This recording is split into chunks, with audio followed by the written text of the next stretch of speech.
क्या नाम है आपका? मेरा ब्रिजमोहन दास अम्बेडकर नाम है। अच्छा, वाल्मीकि समाज से हैं क्या आप? जी हाँ। अच्छा, जम्मू कश्मीर में चुनाव हो रहा है तो वाल्मीकि समाज के जीवन में वहाँ एक परिवर्तन आया है, पता है आपको? नहीं, मुझे तो इस संदर्भ में नहीं मालूम। कश्मीर में वाल्मीकि समाज के कुछ लोग हैं, आपको पता है कब गए थे वहाँ वो? नहीं, मुझे वहाँ की जो पॉपुलेशन है वाल्मीकि समाज की, जी। तो I am totally unknown about this. ठीक है।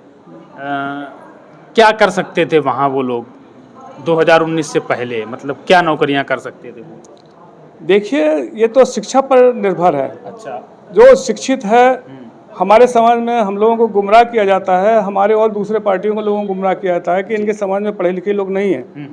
तो ऐसा मैं उन लोगों को बता देना चाहता हूं कि ऐसा नहीं है। हमारे समाज में भी बहुत पढ़े लिखे लोग हैं और जिनको जो राजनीतिक पार्टियां हैं जिनको लाभ देना चाहिए, उन्हें वो गुमराह करते रहे हैं और उनको लाभ नहीं मिला है। तो मतलब कश्मीर में यदि वाल्मीकि समाज का कोई बेटा MBBS कर ले, B.Ed कर ले तो टीचर डॉक्टर बन सकता था आपको? बिल्कुल, क्यों नहीं बन सकता था। लेकिन जो लोग सरकारें जहां वहां पर काम कर रही हैं, उन लोगों की अगर नीयत साफ होती, जैसा कि बाबा साहब ने कहा था कि मैं ये संविधान तो बना करके जा रहा हूं, लेकिन अगर ये सही लोगों के हाथ में पड़ा तो निश्चित तौर पर ये आप लोगों को लाभ पहुंचाएगा, और गलत लोगों के अगर हाथ में पड़ा तो आपका मटिया मेट कर देंगे। ये कश्मीर में वाल्मीकि समाज 2019 से पहले तक सिर्फ सफाई कर्मचारी ही बन सकता था, चाहे उसने कोई भी पढ़ाई की हो। ये बात पता है आपको? नहीं, ये तो ऐसा तो नहीं है, लेकिन संविधान में जो चीज़ है, मैंने पहले कहा, ये संविधान तो ऑल इंडिया के ऊपर निर्भर करता है। कश्मीर में नहीं लागू होता था ना, वहाँ 370 थी धारा, आपको पता है? नहीं, तो अगर उन्होंने लागू कर दिया है और 370 धारा हटा दिए तो लोगों को लाभ मिलना चाहिए वहाँ पर। तो ये जो कांग्रेस का जो समर्थन है, जैसे 370 वहाँ लागू थी तो जो वाल्मीकि समाज का व्यक्ति था वो कुछ भी पढ़ ले, नौकरी नहीं कर सकता था, उसको वोट डालने का अधिकार नहीं प्राप्त था। इस बार चुनाव में पहली बार उनको वोट डालने का अधिकार प्राप्त हुआ है। समाज के लोगों को ये बात क्यों नहीं पता है कि उनको दोयम दर्जे का नागरिक बना के रखा गया 60 सालों तक? देखिए, एक बात और बताऊं आपको कि जैसे हमारे महापुरुषों ने कहा है कि जिस समाज को मिटाना है उनका इतिहास ही मिटा दो।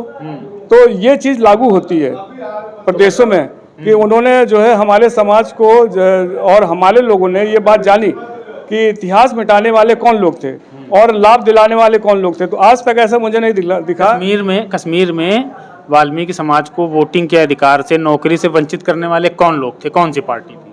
अब मैं क्या बताऊंगा आपको कौन लोग थे। मैं तो ये बता दूंगा कि जिन लोगों के संविधान जिनके हाथ में थी, उन लोगों को मतलब ईमानदारी से। किसके हाथ में थी? अब ये तो जो भारत सरकार के हाथ में थी, जो भारत सरकार पर राज कर रहे हैं, जो प्रधानमंत्री और जो आपके प्रेसिडेंट बैठे हुए हैं, उन लोगों के हाथ में था ना भारत सरकार का कानून, संविधान। कांग्रेस ने 370 लागू किया था और आर्टिकल 370 के तहत ही वाल्मीकि समाज वहाँ का नागरिक नहीं बन पाया, नौकरी नहीं कर पाया, सिर्फ सफाई कर्मचारी बन के रह गया। तो कांग्रेस को जिम्मेदार नहीं मानते इसके लिए? नहीं, सबको जिम्मेदार मानता हूं मैं। जो भी आज तक जो केंद्र में जिन लोगों ने सरकारें रही हैं, सारी जिम्मेदार हैं उसकी, क्योंकि संविधान का सही रूप से पालन नहीं किया और जिन लोगों को पालन कराना चाहिए था उन लोगों ने, उनकी नीयत साफ नहीं थी। 2019 में भारतीय जनता पार्टी ने 370 हटाई कश्मीर से, उसके बाद वहाँ वाल्मीकि समाज को वो अधिकार मिले जो हमको और आपको मिलते हैं। तो भारतीय जनता पार्टी को क्रेडिट नहीं जाएगा इसका? नहीं, वोट का लाभ तो मिला, लेकिन जो उनको वास्तव में जो उन लोगों को लाभ मिलना चाहिए, जो सरकारों में या ISPCS, नीट और तमाम ऐसे संस्थानों में जो उनको परसेंटेज उनका होना चाहिए, वो तो नगण्य है ही नहीं। क्योंकि अधिकार ही नहीं थे ना उनको अभी तक।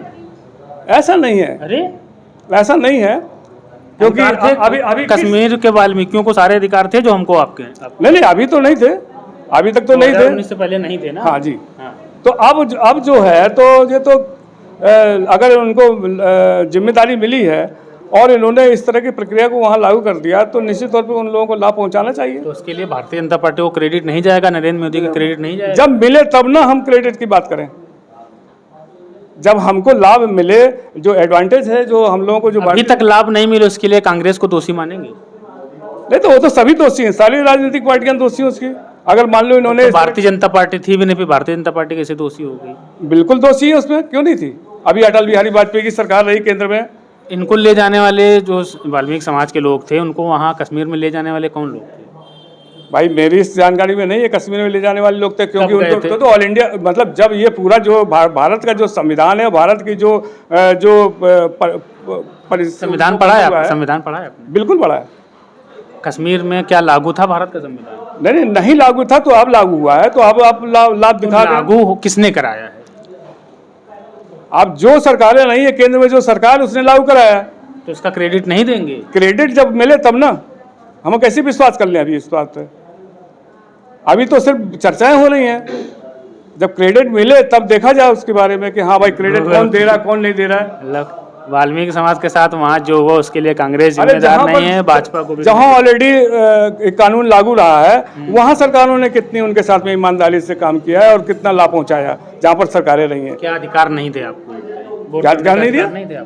बहुत से अधिकार है, वोट डालने का अधिकार से सबको सीमित थोड़ी होता। हम जब वोट डालने का अधिकार है तो हमें उसका लाभ मिलना चाहिए। तो आपको क्या अधिकार नहीं मिले ये तो बताएंगे? अरे हमारे बहुत से ऐसे पढ़े लिखे लोग हैं जिनको IAS PCS की तरह जो पढ़े लिखे उनको उसका लाभ मिलना चाहिए। आरक्षण का लाभ नहीं मिला आपको? आरक्षण का क्या लाभ मिला? आरक्षण क्या लाभ? आप देख लीजिए, परसेंटेज हमारे उठा करके देख लीजिए कि हमारे समाज के वाल्मीकि समाज के कितने IAS है, कितने PSC है, कितने IPS हैं, कितने डॉक्टर्स हैं। क्यों नहीं है? नहीं तो ये तो सरकारों की नीयत पर निर्भर करता है ना। अच्छा, सरकार ने क्या मतलब रोक रखा था कि वाल्मीकि समाज के लोग IAS PCS नहीं बनेंगे? अब मैं इस बात में तो नहीं कह चाहूँगा, लेकिन ये जरूर कहूँगा कि अगर आंकड़े उठा करके देखा जाए तो सब कुछ साफ हो जाएगा कि इन लोगों का जो परसेंटेज है वो कितना है। सबसे कम है वाल्मीकि समाज का? बिल्कुल। तो किसको जिम्मेदार मानते हैं? वही तो मैं पूछ रहा हूँ। मैं तो समाज सारी कई पार्टियों को जिम्मेदार मान रहा हूँ। बीजेपी भी तो गवर्नमेंट में रही है, अटल बिहारी वाजपेयी थे, और इसके पहले वो रही है क्या नाम से कांग्रेस रही है, और इसके पहले फिर ये आपके फिर से ये आपकी बीजेपी फिर से आ गई है। 13-14 शायद थर्ड वो है उनका। यही बीजेपी तो है जिसने SC/ST एक्ट को और मजबूत किया है, आरक्षण की सीमा बढ़ाई है। देखिए मैं आप बार बार मेरे से ये प्रश्न कर रहे हैं कि इन्होंने सीमा बढ़ाई है, लेकिन हम ये जान रहे हैं कि जब तक हम लोगों को लाभ नहीं मिलेगा तो सिर्फ बातें करने से फायदा नहीं है। उसका लाभ जो है ज़मीनी मिले तब तो देखा जाए, देखने को मिले तब तो सही है। भाई सरकारें तो और भी रही है ना, वो भी तो इस तरह की बातचीत करती रही हैं, लेकिन जो उनके साथ में भी आंकड़े रहे हैं और उन्होंने ईमानदारी से जो ऑनेस्टी सिंसियरिटी थी वो उसका लाभ नहीं देखने को मिल रहा है।